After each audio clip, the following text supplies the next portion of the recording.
That's better. Welcome back. This episode's actually going to be a little more candid and a little bit differently from what we've been doing. In the coming weeks, we're going to have some more exciting things like our draft strategies and experiences and things that have sank ships and things that have, taken them to the promised land. But up until the part where they do their summer stuff and their OTAs and preseason, where usually a couple injuries and things come out, we don't have a lot of stuff to really go off of, right? So for today's episode, we're going to start kind of a two-part series where we talk about each side of the NFL and the AFC and the NFC. We're going to go by divisions, and in each division, one of us is going to pick a team that is in first place in that division, and then a potential dark horse in that division, and who they think could cause some trouble. And we're really just going to talk about not exactly strength of schedule, but breaking down divisions into favorable situations that they can find themselves in. Things like, for example, Cowboys when they're in a division where no one has more than 8 wins, but someone's going. You know what I mean? Things like that. So I don't expect that anywhere in the AFC, but it could, right? Technically, right? So we're just going to go ahead and get started. So we'll start off in the AFC East, which I'm sure by my colleague's attire, you might know who he's going to go with. Oh, you muted. Oh, what did you do? Yeah, that's good. It's fine. I muted myself because I have the sniffles. It's all good. All right, it's fine. Settle down. Bills obviously are the number one team in the AFC East. Now, people will cope, and see mostly Patriots fans and pretend that New England was like close to overtaking us last year. But going into strength of schedule, just a little bit before I dip back, they had a bunch of bolos at the end of their season that let them catch up. They were miles behind us before. And this is part of the reason why we didn't just go directly, just straight talking about strength of schedule for divisions, because Buffalo will play harder teams than New England, or at least they did last year, maybe not necessarily this year. But in the division, when you play the Jets and Miami twice, that's a pretty good fucking year. On New England, we were talking about it before the show. They're like a pretty mid team right now. They don't have a receiving core that is terrifying anybody. They do have a pretty good defense, and then obviously Damian Harris and Ramondre Stevenson are pretty scary in the backfield. But Buffalo still has one of, if not the number one defense. They still have one of the top offenses. I wouldn't say number one even as a Bills fan, but definitely QB1. Sure. One of the top 5 wide receivers, one of the top 5 tight ends. So they're obviously going to be number one in that division. And then for their schedule, they play harder people outside the division, but inside of it, being able to play the Dolphins and the Jets twice a year, that's too easy for you. Obviously, New England would be the dark horse, I guess. And the only reason I say this is because I think Mac Jones is going to play better this year. If you just look at their roster as it is, they're still 2. You wouldn't think they had any chance, but I think that their team is slightly improving. We were talking about them being like what they look like in a post-Brady era. Mm-hmm. They still have a lot of things that did work well with Brady, or when Brady was there. They're just missing key components. The reason Brady was great was because of he had everything around him. There wasn't anything he didn't have going for him. And a lot of that stuff on offense is missing. But with Mac Jones beefing up in the offseason, getting an entire offseason under his belt to train and get used to his receivers, and then picking up Parker, they're definitely going to be a little bit more formidable than I would say Miami's moves. And obviously, no one is worried about the Jets next year, probably not for another decade. Are they going to make an intelligent move? Probably never. So okay. So, question: You honestly put the Dolphins below the Patriots just because of of the history of the program? Yeah, it's kind of like an environmental thing. Sure. I don't know what Miami's problem is. Even with Miami being in our division, I still root for them most of the year.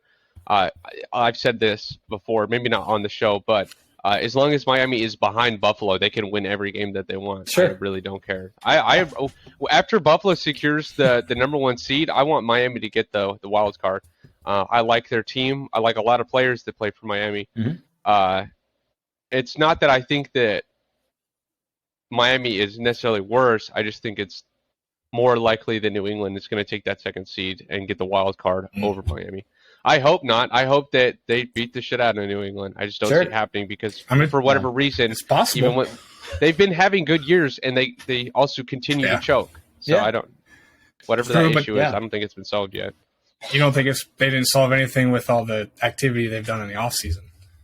Parker wasn't a bad wide receiver. I don't think Tyreek is so good that it's going to fix all the other issues in Miami.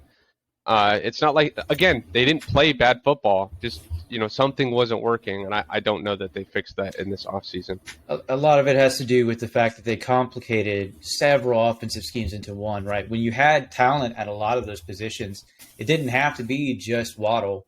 It didn't have to be, right? But it ended up being just Waddle. Every receiver on that field except Waddle was irrelevant. Even Gesicki was so hard to understand, right? But pushing towards the divisional idea, right? I definitely agree. For me, it's really, it's probably not super popular, but the Belichick effect is very real. And it's kept a dude winning in a program when they lost everything, right? And had a very middling season with Cam Newton a couple years. And then Josh McDaniels, who's now the head coach of the Raiders, right? I thought he did fine with Mac Jones. I think it was very hindered offense because, of course, it's a rookie and he's learning and he's doing all that stuff, right? But you still didn't even see like rookie-friendly looks. Like you didn't see a lot of tight end work, which we expected. And so you had Jacoby Myers who had excellent receiving. And if you're in PPR, he was fine. But what do you have, like one touchdown, right? No, one touchdown? Yeah. I would never I don't remember start seeing his name that Myers. much. No. Yeah. He's like, people talk about him like he's their best receiver. And I'm like, if that's your best, that's tough. He is. Your team's in a bad is their spot. best receiver because Parker has to now prove it. He's got to prove it. Okay. Because he hasn't stayed healthy Parker. enough. I would still take Parker over Jacoby Myers. I would take who's ever on the field. That's fair. 'Cause if you're hurt and you're not, the player's not going to get you points. So I had Jacoby I think you go with the healthy. bench. I think you go with the healthier person. You don't though, because if the healthy player still gets less looks, we went over this in running backs. An injured player that gets more grabs, even with injuries, is still better for your fantasy than Hopkins a has healthy been player that for that 3 doesn't years. get grabs. Hopkins has been that for 3 years. Yeah, I mean, Hopkins slightly banged up. okay. And when Hopkins is in, he will get you 20 points. Yeah. Now you take Jacoby Myers, cool. Yeah. He was healthy. You could potentially start him every week for 4 points. You're going to lose that league if that's how you play your positions. Brian, and this is not a shot at you personally, but Dalvin Cook has done this to you like 3 or 4 times, right? Where he's so banged up, and then he rolls in there 40 points. Yeah, you're right. The next game after comes, he could be questionable for the whole week. Just shows up there and blows it away. Questionable doesn't mean anything. Questionable means playing. And with the Patriots they're do too out now. when it says they're out. Exactly, and the Patriots are big fans of this too. How do you deter that? Like when it comes to like, I've had it where they're questionable and then they'll play like 5 snaps, and I don't know. That's happened too. That's not our topic of this week. I'll teach you how to worry about that a different draft week. strategies coming. Don't worry, we got you. Okay. All right. So I like the picks. I agree. I think we're going to see another rendition of last year where you got. I think so Buffalo too. at the top. I think it'll be pretty similar. Brian, do you think differently? Do you think that Miami has a better chance of taking that second seed? Or do you think obviously none of us think the Jets are going to do anything? No, they're going to set the bottom like they do every year. For that number 2, do you think either New England or Miami can either get that 2, or do you think either of them can take the 1 seed from Buffalo? I don't think at this current time with how Buffalo has everything made up in their chemistry, I don't think anybody's going to take that seed for a hot second. However, I think Miami with everything they've been doing on the offseason, I think there's been a lot of, I don't want to say controversy, or there's been things with that program that maybe they haven't been winning for certain reasons. It's a good point. I think now with them moving on, I think they could definitely take that second seed from New England. Because I don't know if it's just because Gronk and Tom Brady's not there with that pop, but I really don't have faith in them to come in there and squash games like they have in the past. If those problems are gone, I could see what you're talking about. Is that owner still there? Did they take the team from him? No. No, there's no reason. There's no reason to think that those organizational issues are gone then, which is what I was saying about Miami before. Yeah. I have no reason to believe that whatever's been causing them to lose games, they shouldn't be losing. And people could say that about games in Buffalo. You're like, you were doing so good in the first half. You can say that about a lot of teams. So and then I think to add to that too, what's going to be a big part of that, you're going to see this too.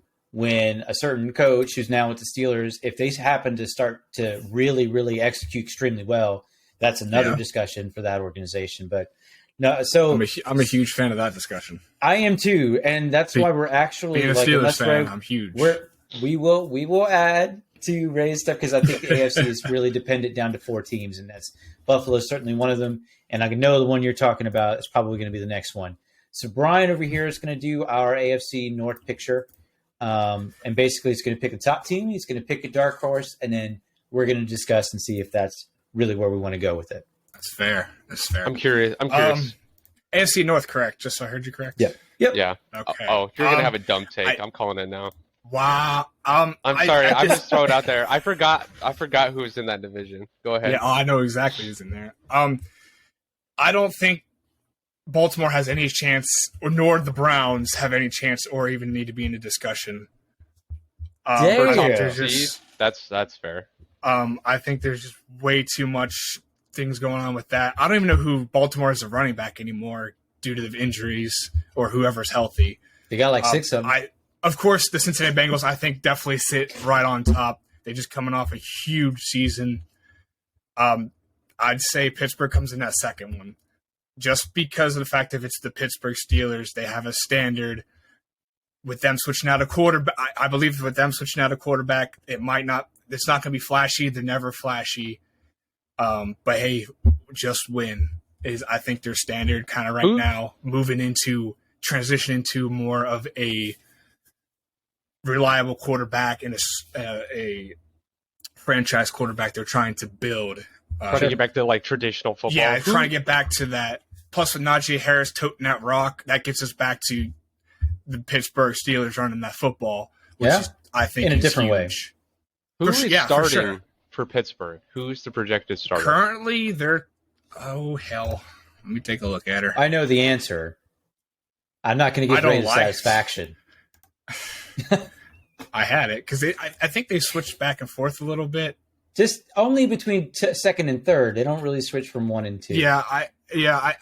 I don't think Kenny Pickett's going to. I think Kenny Pickett will play a lot. Mitch Trubisky started. It is. I would say so, yeah, just because he's got a lot more. Of course, he has the experience in the NFL. He's won games. Experience. Yeah, he sat on benches. He knows what he's doing. Well, Mason Rudolph has sat on the bench too. He's got Mason Rudolph's a clown and shouldn't play in the NFL. I think Steelers fan is advocating. No one's happy about this. No one's happy. We're not in a really good position. Nope. However, I think I'd rather start Trubisky over the other two because of the fact of more experience, and I think we could work with it if we could at least give Trubisky time in the pocket to make passes and plays. Like, again, it's a team sport, so I think if everybody works together and they figure out good chemistry, I think we got something good. But actually, going back to the Bengals, because I'm picking them to be definitely the leader in that division. Yeah, definitely number one. Of course, coming off that Super Bowl season, I think they should have won it. But hey, I'm not a coach. I don't play call. That's just me. You surprised me with that pick. I did not think you were going to put Cincy at number one. As much as I love to be biased with the Pittsburgh Steelers, the Bengals really have a really good thing going. They got some youth. They got lots of chemistry, especially with freaking Joey B being able to tote that and throw that ball.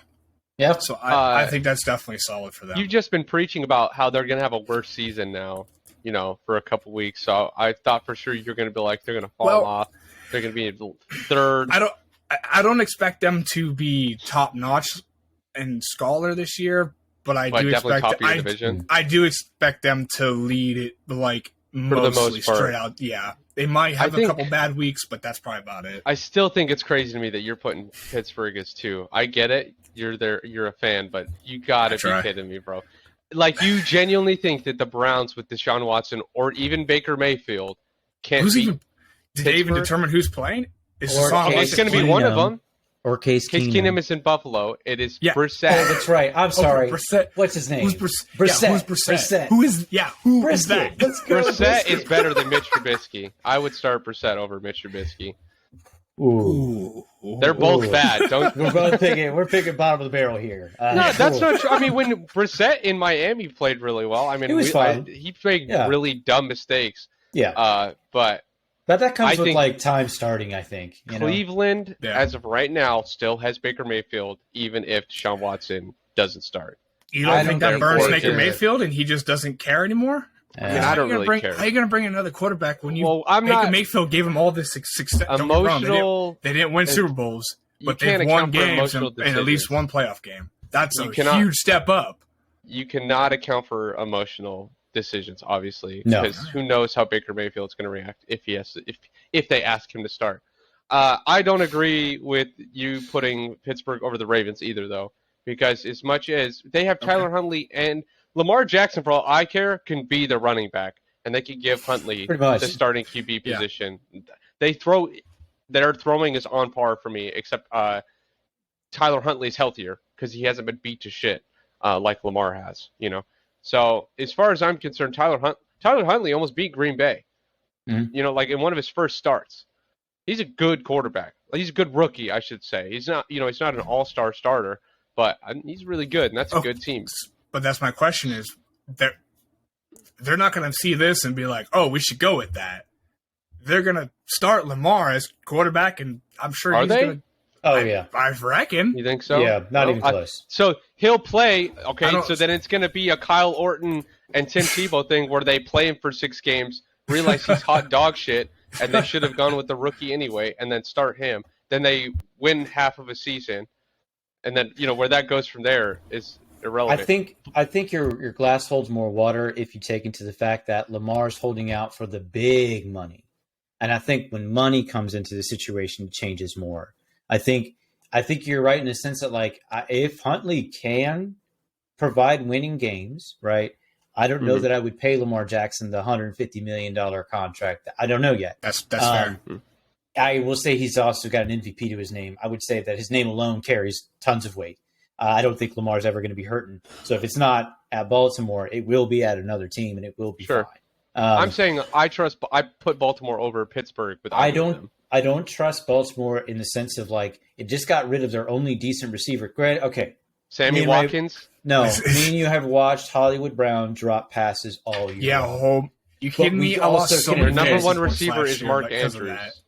Mark He Andrews would is the throw number one touchdowns. But that's not a literal wide receiver, is what I'm saying. Okay. Right? But you saw He Hollywood plays like on. one. Yeah, you saw him on breakaways that other receivers in the Ravens were not going to get. They were not going to get 5-yard steps on corners just on speed alone, and Hollywood could.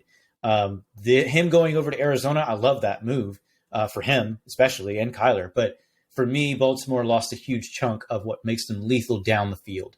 And Mark Andrews is only one dude, man. And we're going to see the same thing with Kelsey this year. We're going to see a Kelsey without a Hill to draw that attention from him. And so you're going to see a Kelsey that gets a lot of double, and you're going to see an Andrews that gets a lot of double. And so I'm not sure that I trust the passing game at all. And I know for a fact you can stop the running game because they have those Super Bowls on their excellent running teams. This happens. They don't have Titans, Super Bowls like because the they've been running. They have to run so much. Yeah, because and if Lamar Jackson can't throw, so No. their passing game has always been weak. Yeah, And then if he throws it, Brown's just going to drop it. But you know who else that's can't a fact. fucking throw? Mitch Trubisky. That is an excellent counter. I can't argue with you. I love the because counter. he hasn't proven At it the yet. same time, I have to root for him. Yeah, you don't have a choice. I got nothing, man. I think Kenny Pickett's probably the first rookie that starts in the NFL. Gets the starting job before Ritter, before the other guys. What's his name? The guy from Liberty. Oh man, I was really big on him too. What's his name? The Pittsburgh was looking at that guy. I don't remember. He almost picked him too. Yeah. Oh gosh darn it, the guy from Liberty. Excuse me, I forget his name. But yeah, of the rookies that I just listed for quarterback, Pickett will be the first to start, in my opinion. Whether that helps, I don't know. I'm just saying he'll be out there running around. I think it'll be a season before he starts. I don't. I think Trubisky's. I don't think Trubisky's patience is very, very short lived. I think you're going to see. He's been on at least 2 teams now. 2 teams now. Athleticism is far better than Rudolph. His athleticism is not up for debate. It's excellent. Anything's That's why better he's than in that the at NFL, this point. right? Yeah. It's the issue of, like, does he work for this offense? And this is an offense that Kenny Pickett ran in college for 4 years. It's that widespread running back. Najee Harris it could potentially be like far, far number one in the NFL just on the pass volume alone, right? If they treat it like they do at Pittsburgh, right? University of Pittsburgh, I understand college pro, not the same. But if it's similar to what they're trying, because Matt Canada is a college coordinator. Matt Canada's been with the coached them, didn't he? Yeah, he coached them. He coached at LSU. They're literally all over. The locker rooms are everything's side by side. Everybody's right there, right? So they've been eyeing him for a long time. I think they know what scheme they want to run. And that I think that is a huge marker against Trubisky. Like that's what I'm saying. There, like, but I still don't think that either of those two starting pick whichever one of them starts. I think that their position in the division doesn't change. Now, whether I'm right and they're at the bottom or you're right and they're number two, I don't think swapping one of those guys out is going to make a difference. Okay, fair enough to me. So whichever position it is, I don't think the quarterback is going to be the deciding factor. Okay. Yeah. What do you think? Line. Yeah. Jim, what did you do? You have something different than because mine's like I think we all agree since he won. You know, like the Jets bottom in my division since he won. I think we can all agree on that. Do you have a different number two than Pittsburgh? I actually disagree a little bit with the numbers. I think, and this is like a whole related to the Deshaun Watson saga, right? I think if Deshaun Watson's in, I think Cleveland is number one, and it'll be by like 5 games. Wow. I think it'll be a lot. Who's he throwing to? Who's he throwing? I don't think it matters. Who did he throw to in Houston? No one. They lost all the time. But it wasn't. But that's also because the organization sucked, right? But he had Cooks. That's not true. He had Cooks. He had Cooks Mr. solid for 1 year though. Mr. For 1 year, Reliable. It wasn't a super big thing, right? Because actually, I don't know that Cooks ever caught a ball from Watson. He did. Watson is the one that calls him Mr. Reliable, Mr. Dependent, whatever. I couldn't remember exactly. I know he had Hopkins for years, right? Oh yeah. And so and they had excellent connection, right? And the reason I say that is because I don't like the lack of moves since he made on defense. You kept Eli Apple. You still kept the dude that lost the Super Bowl. Everyone in the stadium in the United States knew it was coming to Cooper Kupp. Everybody knew. How did you not turn around, man? Like, I understand Elitas. I wasn't out there. I thought, Cooper Kupp, corner of the end zone. I thought that was a wild play. Mm-hmm. Who was the offensive lineman that let them get to Joe Burrow on the last play of the game? I thought that was Eli Apple. What's his name? No. Eli Apple's the defensive. I don't remember. I just remember Aaron Donald coming in there. Oh yeah. If Joey B got that pass off, it'd have been a different story. Chase is wide open. That would have been a different story. That's my point. I thought that's who you were talking about, and that I was like defense. So Eli Apple, okay. I don't know. There was someone that left Buffalo because they bring in, they talk shit. Yeah, they bring in Lyle Collins. That's why I like Cincy's offensive line find. That's not an issue for me. They bring in an elite left tackle from Dallas who's done it for like 4 years. Has been very good. Huge fucking guy, just absolutely massive dude, and has done Pro Bowls and stuff. So they address a little bit of the line. I think they bring in someone else. Spain. That's right. From Buffalo. Yep. Yeah. And so they he's a guard, correct? Left guard. Left guard. Right. So they shore up that left-hand side really well. So it's not the offensive line that bothers me. It's not the receivers, running backs, tight ends. It's the fact that your defensive moves were not big enough to say we would have had a different outcome from a year ago. It's almost the same defense, man. And I don't know if but we've got another year. Their defense. I can see what you're saying because Cincinnati had it was a ball out season. They were looking rough right up until the end. Like when they got into the playoffs is when they really started to play better. But even in that playoff game against the Titans, he got sacked 9 fucking times. Yeah, man. Oh, I don't know how they squeezed that off. You're right. Yeah. That was how do you win with 9 sacks? You got half of Josh Allen. Yeah. And Josh Allen got hit a lot last year. Half of his season sacks in one game, and you still win. That is not betting numbers. No. So I kind of see what you're saying. So that's why number one. That's why I put Cleveland, and again, super relative, big asterisk at the number 1 spot, depending on certain things, right? And then I put Cincinnati in 2. Steelers fall down to 3 until, look, man, I would love for the Steelers to not be in that position. I would love for that to be the case. And there are certainly dudes that I would definitely have on my team on their roster. Absolutely. There are guys that I would start weekly, right? But Ray and I've seen this many times. It's very difficult to import a quarterback and say, now we're going to be successful. It typically takes Correct. time. It typically takes failure, and it typically takes things that Steeler fans are not known for patience, man. That's why we didn't give a shit when Rudolph was like, Rudolph's in the running. The fuck he is. Don't lie to him. Yeah, no, the hell, fuck he right? is. Like, Right. get him out. We all saw through that. We don't give a fuck if he is the best one at camp. We don't want him there.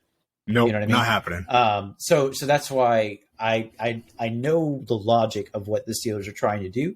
And now the things I'm happy about is the Steelers spent a lot of really good money shoring up salaries for defenders. Oh yeah, they did. Really provided a lot of stability for dudes that were like kind of walking around the league, not sure if they were going to have a job, right? The money they spent on defense is super happy for me. I like that because that's really what Pittsburgh always has won on, right? They don't need a plus offense. They need a C plus or a B minus one because their money's in defense. Their money's in TJ Watt, Joe Hayden, guys like that. The safeties Hayward. Edmonds is fantastic. So and that's why. And to me, Baltimore goes to the bottom. And to me, it's not even close because now they are almost exclusively an option RPO running team. And I don't care about the numbers, right? And if you get a running back there, good luck because which one of that week is going to be the one guy that gets you the points?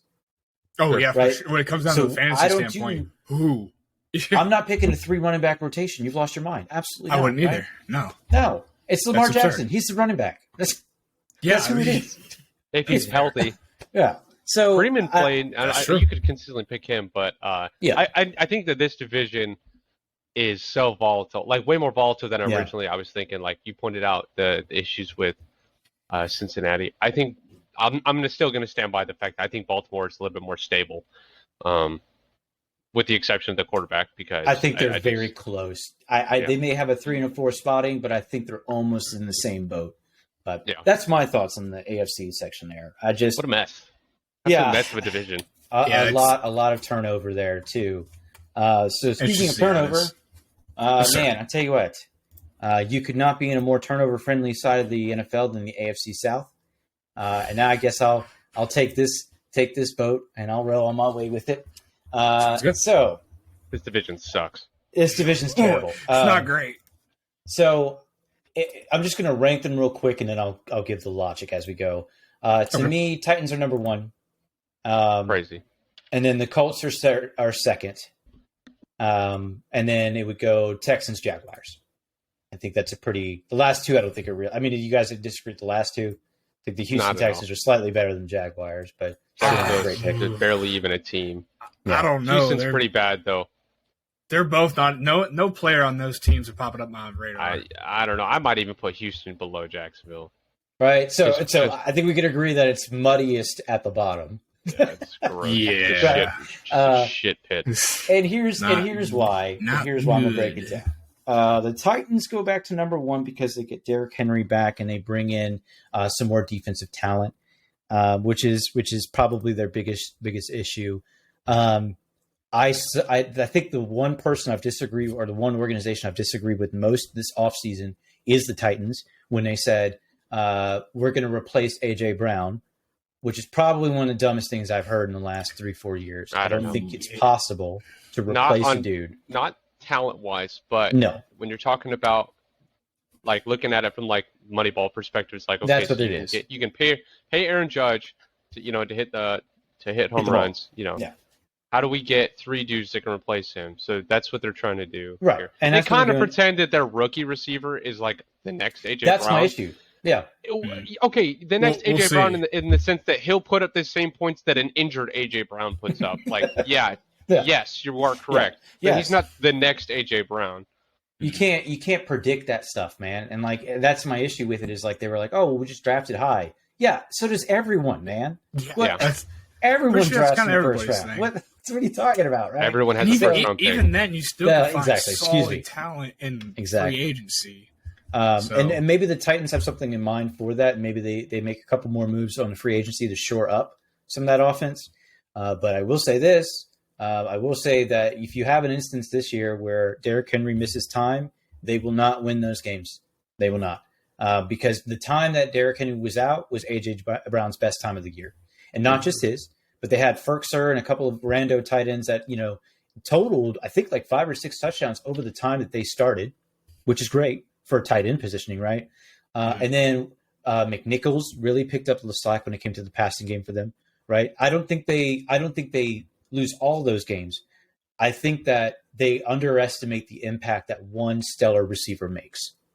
And until you have your rookie caught up, I don't think you can say, yeah, well, we'll just toss it over to our other guys to pick up the slack. Who? Robert Woods can pick up the slack. I don't agree with you. I think Robert Woods can fill that role. I think Robert Woods is kind of donezo with the speed aspect of his game since the injury. I think A.J. Brown was also donezo with the speed of his with speed. Homie, that dude could not stay healthy. I got burned by A.J. Brown 2 seasons in a row. No, I had A.J. Brown for a while too. And actually, to be fair, Ray, I did slightly forget Robert Woods was there. I still don't change but the ranking, they're still number one anyway, right? Yeah. But I think I'm a little bit turned off by incoming receivers when this is probably a bad example, but when Julio came in and did absolutely nothing for them, I don't know if it was Tannehill or Julio. I don't know. It was Julio. It wasn't Tannehill, and that's not even to defend Tannehill. So where do you put Woods? You put him on a gunner, or you put him in the slot? His specialty is slot. Actually, I'd slot it up, right? Because you just put your big rookies on the end, and send them. Might as well. I would with Robert Woods' injuries, I would probably play him in the slot more, just like you would with Godwin. Okay, so that's what I kind of envisioned too. I think Tennessee could make one more big move this offseason for a tight end that has a name to him. I don't know who that would be, but it's possible. And if that were the case, I would improve even more. They're still number one. It's not a great division, man. It's just not. I have been a Colts fan for a long time. And actually, in truth, I was a Peyton Manning fan when I was a kid, right? That's fair. I think a lot of folks who are Colts fans were Peyton Manning fans first, right? And I'll be a Peyton Manning fan forever. Unfortunately, with his giant ass forehead, he was at one of the baseball games this year. Sheriff. Yeah, for the University of Tennessee was like number one team in the country for baseball. He was out there visiting, and they lost to a very average Notre Dame team. Get fucked, because baseball's super karma like that. Like you can't be dicks about it and then expect it to work out karma wise. Anyway, I have never ever a day in my life been a Matt Ryan fan. That is a lie. It's a lie. He says because they're on the Colts, I have to like him now, huh? Is that what you're saying? No. Because in your loft in Hawaii, I was talking mad shit on Matt Ryan when he was still in Atlanta. And you're like, what do you mean? Matty Ice is Matty so Ice. good, bro. Matty Ice, Fuck man. Matty Ice. Matty Ice. Fuck Matt Ryan. That is why the Colts are behind. That is why the Colts are behind Tennessee for me. Because if Derrick Henry goes out, they do not have the running backs that kind of saved their asses last year. Sure. So I agree with you. That's going to hurt them severely. However, it won't matter because the Colts have Matt Ryan throwing for them, which is arguably a downgrade from Carson Wentz, as bad as Carson Wentz is. No. I mean, we'll get into this when it comes time when we start talking draft strategy, because I have talked about this with many Reddit boards about the comparison of Wentz to Ryan. To me, people don't realize that Indy paid an arm and a leg for Wentz, right? And then to do one season and to trade it did not benefit him at all, right? To pick up Matt Ryan is like a literal. It's Phillip Rivers 2.0. We're doing the same shit again. I've watched this happen, and Phillip Rivers got us to the playoffs, and he was fine. But it's not a winner. No. It's not a winner. They're just trying to put a Band-Aid on the problem rather than. And the problem is, find yourself a new franchise quarterback. Ray, you talked about this. I don't even. Did they even draft a quarterback this year? No, Colts didn't. No. Colts drafted a giant tight end from Virginia in the first round. A giant tight end, like 6. Yeah, we talked about the Colts and Denver kind of doing the same thing, where they try and patch up the QB position. Yeah, they'll grab a quarterback. So here's the thing: wherever. They got burnt by Andrew Luck. Right, I talked about that when we did That's a massive point. Yeah, they did. So they're still butthurt about that because they tried to build it up. But I think the biggest reason why they keep drafting veterans, technically they are veterans, they have been playing football. They sure have played football. Plus. Yeah. They're awful though. The reason they keep bringing these people that are good, good veterans. That's the better one. The good is the part. Yeah. The reason they're doing that, I think, is because they're trying to literally scaffold up support for their running back right now. Yeah. Because they're worried about him becoming a bell cow that gets injured and fucking up their entire franchise. Because if they can keep him healthy long enough that they can get an actually good quarterback, that's going to be a really dominant team. I think where failing is like JT is still having to run too much because the passing game is weak. Because if they bring in a rookie, he's gonna have to run all the time. They're trying to get their money's worth of JT before he takes off for a bigger contract, and so that's what they're trying to get quarterbacks that'll get them there. It's just not going to work out. No, and to add to that, so a lot of because JT really stole the show last year and 2 years ago towards the end of the season, but the Colts fans know this, and we had a dude named Marlon Mack that was the bell cow for Indy who was fantastic. Mack, I think last year ruptured his Achilles, and so he was out for the year, and Hines took over, and Hines is perfectly fine running back, right? It's not crazy sexy, but it's not like you just went off the free agency and got some rando. He's been in the system a long time. He knows how to play. He's very fast, great hands kind of guy. Marlon Mack was our starter up until the point that we drafted JT, and JT really fucking hammered it. And now Mack is with the Texans. And so to add to that point, man, there's even less room than people think behind JT when it comes to should something happen. Like eventually, man, I don't think any running back is capable of running all 18 games of the season. If every game mattered, right?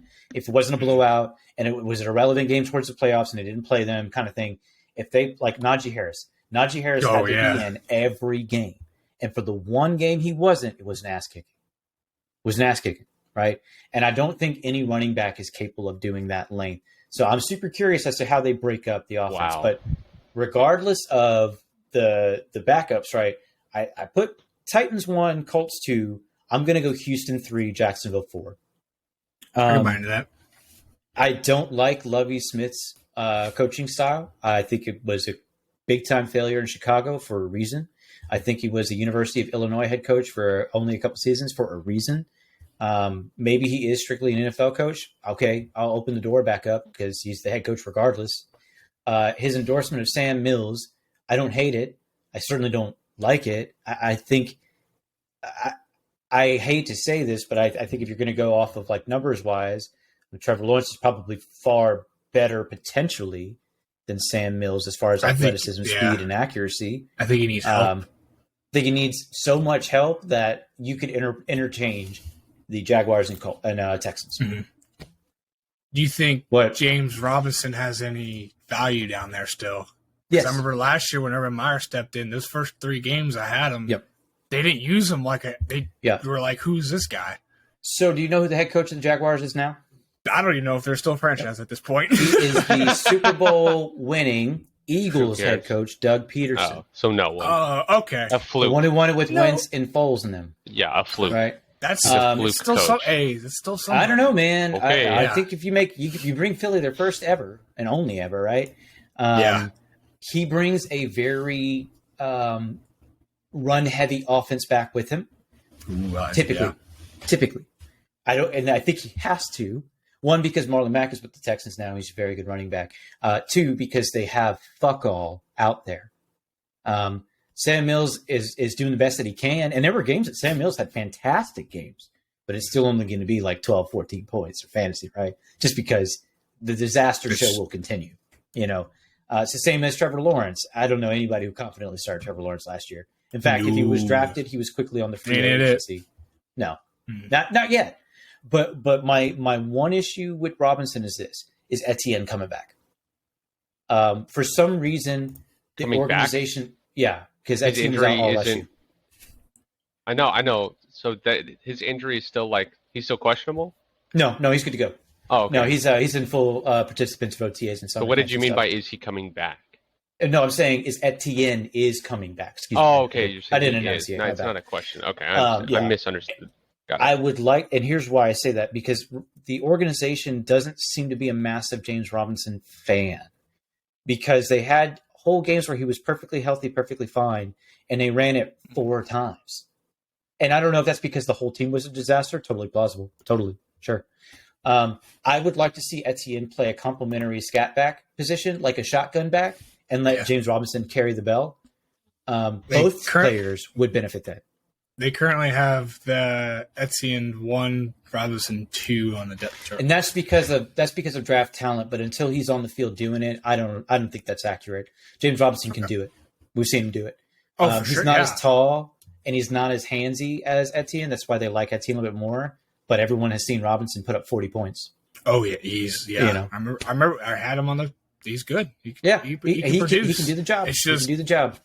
you need to play. It's hard. It's hard. Yeah.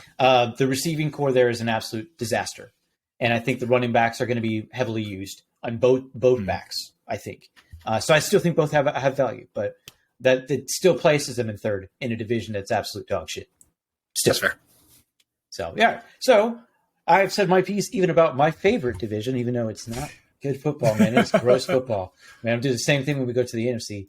All right. So for the last one, we're going to go over the AFC West, which is super sexy as far as moves and changes and schedules and all that stuff that really provides a lot of exciting football. The question I think Ray's going to certainly address is Russell Wilson for real or no? But we're just going to have more of an open idea. If there's a team in the AFC West that you like, I didn't say the dark horse. I'm gonna have to pick the dark horse would be the Colts in the AFC South because the other two teams are garbage. Yeah, they're not going anywhere. Yeah, no. they're not going anywhere. So the AFC West, right? We'll just go down. Actually, honestly, I could see any of these teams winning it. So we'll just open it up. So we'll start with Ray and what you think of the AFC West. Yeah, this is objectively the toughest division in the AFC. Agreed. It's not even close. All three of our divisions have two shitty teams that have massive They're always issues. at the bottom. Yep. But this division, even if they're bad, they're all bad together. Like these teams always seem to compete at the same level. It was like I watched Denver growing up as a kid because that was my grandpa's team. Watched them play against the Chiefs and the Chargers and the Raiders, and it was always like that. They were always button heads. Kansas City pulled away 2 years ago. Like they were the clear lead before Herbert started. 3 or 4, yeah. And basically, since Herbert's been in the division, it started to balance out. Alex Smith? Did he play for the Raiders? Yeah, he was the Chiefs quarterback for a while. Alex Smith's been everywhere. I mean, okay. Who was the Raiders quarterback? They were like dominating. They were on track to win the division. Are we talking about and he got Derek fucking Carr? crushed. No. He got fucking murdered. Mariota? No, sorry. No. He broke his leg or some shit, and it fucked up their entire season. Derek Carr broke his leg. That's why I'm confused. Derek Carr had a broken leg? Yeah. I think it did. Was it Derek Carr? Might have been. It was similar to This was in like 2016, 2017. So that's why. Yeah, that was Carr. He broke his leg. It was also like one of this quarterback's first or second season. It was. They were doing really well. It was his rookie season. Him and Mariota's rookie season, and Mariota broke his leg too. Yeah, they were doing really well. They were on track to win that division, and they got fucked up. So that's just what I'm talking about. Is they're always competing at the same level. Derek Carr and Patrick Mahomes, I don't think could be any farther apart talent wise, in my opinion. But somehow those two teams compete with each other. They win. It's insane to me. Yeah, just win, baby. Crazy to me. The Raiders' literal whole life is we just win somehow. They emphasize somehow how that team wins games with the way they play football. You have Zay Jones as your number one receiver. Diamond. You don't like Hunter Renfrow. Get the fuck out of here. By the way, I'm gonna call it now. I'd be willing to bet that Hunter Renfrow's on more rosters than any receiver in the AFC West. I hope so. I hope he has dynamite season. I'm easily, even though Devontae Adams is out there. Don't care. Renfrow's going to be the guy. So, with that in mind, I will pick. I'm going to say the leader of the division is still Kansas City, even with losing Tyreek Hill. It's closer, but I agree. Know. I still hate that. They were the number one last year. They're incredibly dominant in that division. So I would say they'll take the number one seed. I think it will be incredibly close. I think if Herbert and the Chargers defense can start playing at the same level instead of just having Herbert fucking do everything, it'll be very close. Those shootouts are going to get a lot more hairy than they were last year. And then if Russell Wilson blends well in Denver and they can keep their players healthy, that's going to be just an intense division to watch. But I think Kansas City's number one. I think the dark horse is Denver because I think that Charger has issues that aren't resolved yet. Yeah. So it's like people being out of position, players not knowing the plays, inexperienced people being in starting positions. You're going to hear a bunch that about defense Khalil needs Mack, work. but Khalil Mack isn't going to solve the secondary being miles He out did of go the out way. there, didn't he? Yeah. They Khalil Mack had joins defensive up. picks, but their defense just I'm the number of games where I watch and I'm just like, Howard, the fuck are you losing to this team? When Herbert put up 30 points. I'm rooting for Herbert.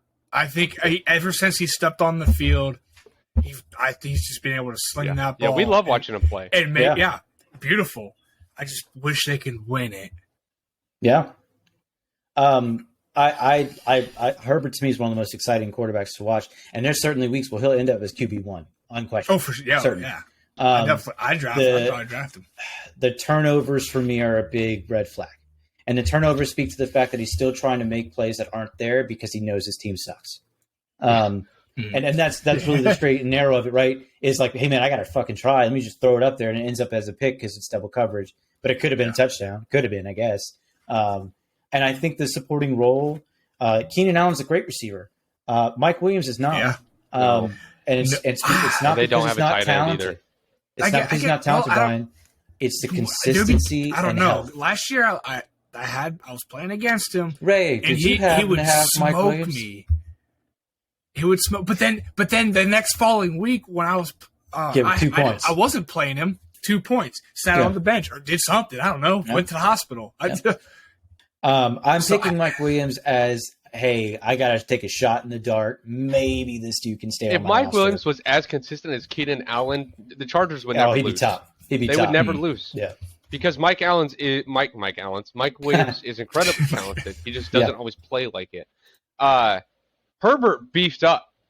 Everybody did. There's a bunch Everybody of beefed Tua up, did. man. Mac Jalen Jones Hurts. did. Jalen Hurts is another one who got huge. Josh Allen's been working out. Is a lot bigger than he was last season. That athleticism going up makes a fucking difference. Josh Herbert is going to be scary in that pocket right now with the boost to his athleticism. If you thought he was throwing in fucking nukes before, which I can't imagine what his arm is going to look like this season. It's going to be insane. It's probably going to rival Josh Allen. I'm saying that as a Bills fan. I'm a fucking Josh Allen simp, and his arm is intense already. I can't imagine it's going to get worse with him getting bigger. Who's your dark horse there, Brian? You picked Chargers to front run it. Who's your dark horse? Yeah. Oh, hold on. I had her. Which is crazy because any team could be number one. Yeah, I think Kansas City is going to end up falling off at some point. However, I love the Chargers taking one. I would love the Raiders to take two. The Broncos, I think they're running into the same situation the Steelers are. They're just throwing a quarterback in and hopefully to see if it blends. Control copy. Yeah, control pace. It's going to take time to get chemistry, understanding. You're right. Peyton Manning walked in there and but that's took him to the Super Bowl twice. Yeah, that's the thing, man. But that's the thing. Russell Wilson, what was he doing in Seattle? Not much. Average. I mean, shooting out. Average. He was having shootouts. His receivers are.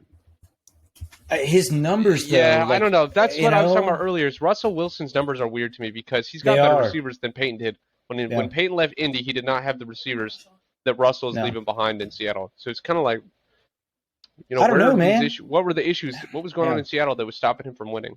He definitely was scoring though. Denver doesn't score, which is why they lose. Yeah. So if he can keep scoring in Denver, if he can get 30 points for Denver, there are games where Denver would have beaten Kansas City last year if they had Russell Wilson. So okay. Yeah, I'm excited to see. To me, Teddy Bridgewater was probably one of the worst Broncos QBs in a while. So you think Raiders is your dark horse? That's what you said, right? Yeah, he picked Raiders. Especially after last season. Yeah. Yeah. So you think with Devontae Adams, did they make any O-line changes? They made 8 defensive ones, if I recall. Yeah. Give me a sec. Let me pull it up. Pull up the defense. If you can check, see what offensive line changes they made. Derek Carr just sometimes does not seem to play well under pressure. Okay. So they made a couple of changes there.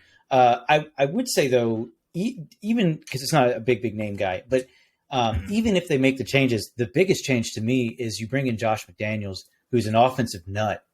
I think that this is a great recipe that potentially could really solve a lot of the issues, such as hey man, it's Devontae Adams on one-on-one. Throw that ball up. I don't care.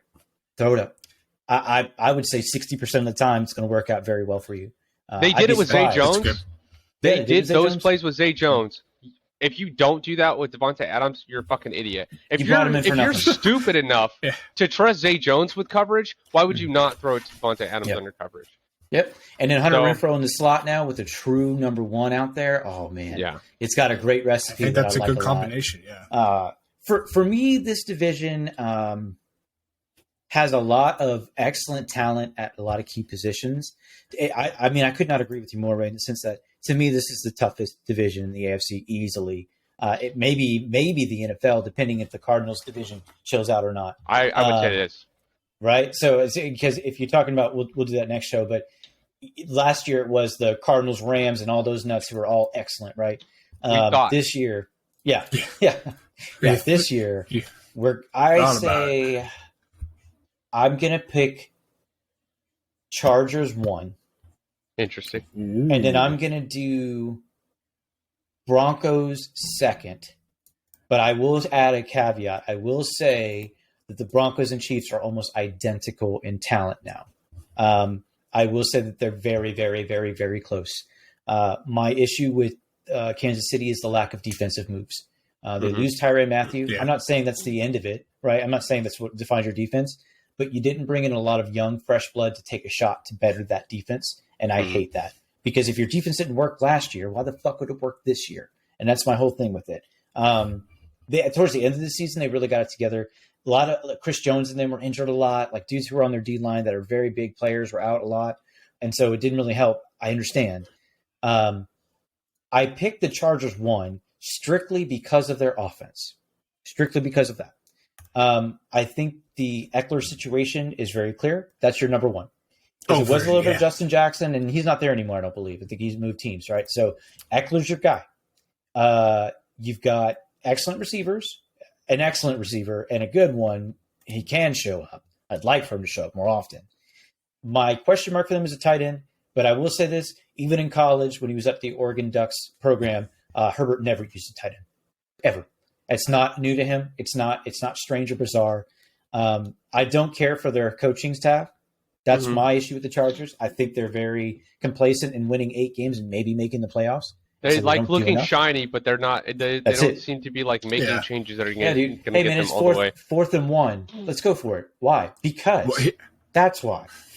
I like, as much as Mike McCarthy goes for it in Dallas, and he misses it half the time. I still love it. I still love it. I still dude. It's 4th and 2. It's not boring. Your fucking ass out there. I think what you're saying. Here. Yeah, if you're going to lose, rather than the average normal. No risk it, biscuit. Yeah. Because it could pay off huge. Yeah, so I like what you're saying there. Yeah, I like the Harbaugh philosophy for sure. Yeah, I'll fucking do it again. Yeah, exactly. Exactly. I don't care that half the time he doesn't make it. So what? I don't give a shit. Go out there. For me too, the reason I like Denver a lot, and I think you're going to see this coming this year. Jerry Jeudy at Alabama was excellent. His injury really takes away from the fact that he's an elite receiver, a true number 1 overall draft pick kind of caliber. He's healthy and good to go. I also think, and this is a super popular topic, so this is not really groundbreaking, but I think Courtland Sutton could absolutely have a Cooper Kupp year. So could Jeudy. I think either one of them could have a Cooper Kupp year. Because that's what happened with the Cooper Kupp, right? So early on, Robert Woods was probably your number 1 as far as like roster wise. You didn't know Kupp was going to break out for their history book lesson, right? So Woods had good games. Kupp had great games. So I think at first it'll be like Sutton, it was good. Judy's doing great. So I think the distraction will be there, and I think that's a really, really good fix. I still question the Russell Wilson thing. I question it not because of his talent, but because he's a deep ball thrower.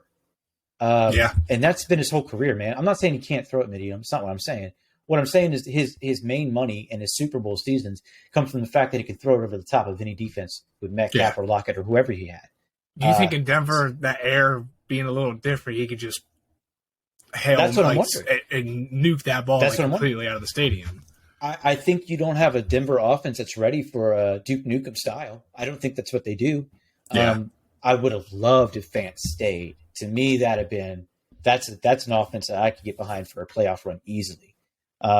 So they downgrade big time at tight end, but you can't keep everybody, right? They upgrade at the offensive line, and then they upgrade at quarterback. It's certainly an upgrade. Whether he does well is one thing, but certainly an upgrade. I think upgrading offensive line is a solid start. So that's my 1 and 2. I like Denver a lot. I intend on drafting. If I can find one of those receivers, I definitely will grab one if I can in the later rounds. I'm interested to see. The reason I also want the Chargers at number 1 is because they bring in a lot of rookies this year. Mm-hmm. They might have that stud. They might have that dude with that elite step that makes that difference between an 8-8 season and a 12-4 season, because he just outran on that slant or made that big grab and wasn't fucking injured. Like, look, it happens to Allen a lot, happens to Williams a lot. But if I have a third guy who I can count on, the Chargers are going to be a knockout offense. So I like where they're headed. So that's how I see the West. Excuse me. I completely agree.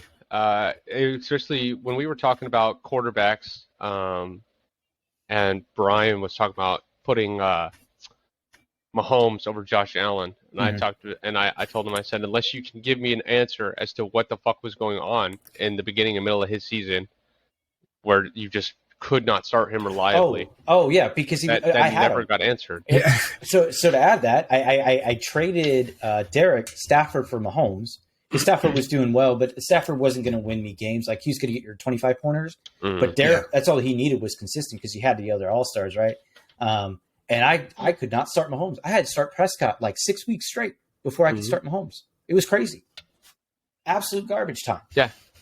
No one knows points, why. 7 points. There's no explanation for that. No. There's no explanation. And then, I mean, it's not like it was just in the beginning or just the middle. No. Like, they fucking lost the championship to Cincinnati. Yeah.